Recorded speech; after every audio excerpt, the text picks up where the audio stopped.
Ukraine की खा थंग strategic reason ओइरिबा खरसन दा रशिया की लानमिसिंग अकनबा मओंग की लानफामामा सोकननाबागिदाmakta सेम साखरे यूक्रेन की खा थंग स्ट्रेटेजिक रीजन ओइरिबा खरसन दा रशिया की लानमिसिंग अकनबा लानमा सोकननाबागिदाmakta सेम सादुन लैख्रे हाइना ऑफिशियल रिपोर्ट अमगी मतुंगिना फोंदोकले यूक्रेन की काउंटर ऑफेंसिव चथरकपदगे नानथोक्तुना कंट्रोल तौदुना लैरिबा खरसन सिटी असे रशिया डिफेंड तौननबा यामना कन्ना होटनरे रीजन असिदा लैरिबा रशिया की लानमिसिंग असे हंदकी चयोल खरगी मतम असिदा रशिया की लानमिसिंग तकथोरखिबने लोइनना दानिपोर रिवर गे नोंगसुप थंगबा खोंगबान की मायोंगनबदा रशिया की लानमिसिंग असे थोकपा यादना लैरखिबने पनबा याबदे रशिया फेब्रुआरी थादा लंदारखिबा मतम अदुदा खरसन रीजन असी कैप्चर तौखिबने मफम अदुदा रशियन ऑथोरिटी इंस्टॉल तौखिबगा लोइनना रेसिडेंट सिंगबु दानिपोगी नोंगपोक थंगबा तोरबानदा इवाक्वेट तौनबसु तक्सनखिबने यूक्रेन की प्रेसिडेंट वोलोदिमिर जेलेंस्की की एडवाइजर ओलेक्सी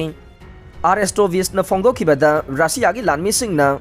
सिटी अदु थादोक्तुना चटनबगे ममी उबा फंगदे रशिया की लानमिसिंगना मफम अदुदा शक्ति सागलकले मसीना ताकपदे रशियन लानमिसिंगना मफम अदुदगी थादोक्तुना चटनबा होनदे ताकपने हौजिक खरसन रीजन की मफम खरद रशिया अमदी यूक्रेन की लानमिसिंग की मरक्ता अकनबा मओंगदा खुद थोकनबा हौरे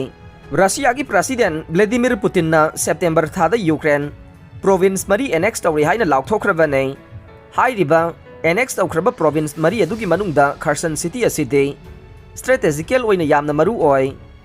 इंग 2014 गे मतमदा रशियाना क्रीमिया की पेनिनसुला एनेक्स तौखिबा अदुदा लैंडलॉर्ड असे खरसन सिटी फाउरगा चटपगी तंगाई फदबा लैरिबने pro Ukrainian Kherson regional council दगी मफम तानथोखरबा mayor Yuri Sobolevsky Russia install तौब ऑथोरिटी सिंगना खरसन की रेसिडेंट सिंगदा मफम अदु थादोक्तुना चटखिनबा प्रेशर तौरे खरसन सिटी की अवांग अमदी नोंगसुप थंगबदा लैरिबा माइकोलाइफ रीजन असिदा ngarang akanba mawngda artillery kapnakhe Kherson की अवांग थंगबदा लैरिबा इसेनका डिस्ट्रिक्ट यूक्रेन की लानमिसिंगना मखोइगी पोजीशन कंसोलिडेट तौनबा होनखे अदुबो काइना थंगदा मखोइगी हाना लैरंबा फिबम अदुदा अमुक हंजिनदुना लैखे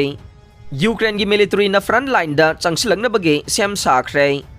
खरसन फ्रंट लाइन गे नंगनबा लमदम तामना लैरिबा खुलसिंग अदुदगी पाउमिसिंगना फोंदोखिबदा रेसिडेंट सिंग अदुना रशिया गे लानमिसिंग अदु अथुब मतमदा मफम अदुदगे थोखिगनी हाइबगी थाजबा लैरे हौजिक मफम अदुदा मई अमदे ग्यास फंगद्रे चाना थंगनबा इसिंगसु लैसिलक्तरे रेसिडेंट कया अमनसु लांजेनखिबगा लोइनना मखोइना लोइरंबा शासन कया अमसु थादोक्तुना थमलमले रशियाना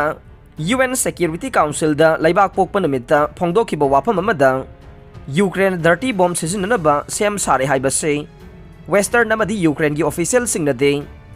रशियाना लान असी हेना कंसिलहनबा यानबा चथरकपा नमथाकी ओइबा थवोंगने रशिया की यूएन दा डिप्यूटी एम्बेसडर ओइरिबा दामित्री पोलेंसिकीना हाइखिबदा वेस्टर्न काउंटर पार्ट सिंगा लोइनना एविडेंस शेयर तौरे यूएन की प्रेसिडेंट वोलोदिमिर जेलेंस्की हाइखिबदा रशियाना एलिगेशन अमा चथरगलिबसे मरुओइना टैक्टिकल वेपन सिजिनबा यानबगी ओइबा थवोंगने यूक्रेन बु मराल थंगजिनबा यानबगिदमक्ता हाइरिबा थवोंग अदु चथरकपा ओइगने यूएस की प्रेसिडेंट जो बाइडेन हाइखिबदा करिगुंबा रशियाना टैक्टिकल वेपन सिजिनबा थोकलगदे मदु रशिया की ओइना यामना साथीबा असोइबा म ओइगने बाइडेन ब्रिटेन की अनौबा प्राइम मिनिस्टर ऋषि सुनाकसु टेलीफोन तौदुना वारी सानखरे हाइरे अरोइबदा ताबिरिबा पुमनमकपु थागतजरे।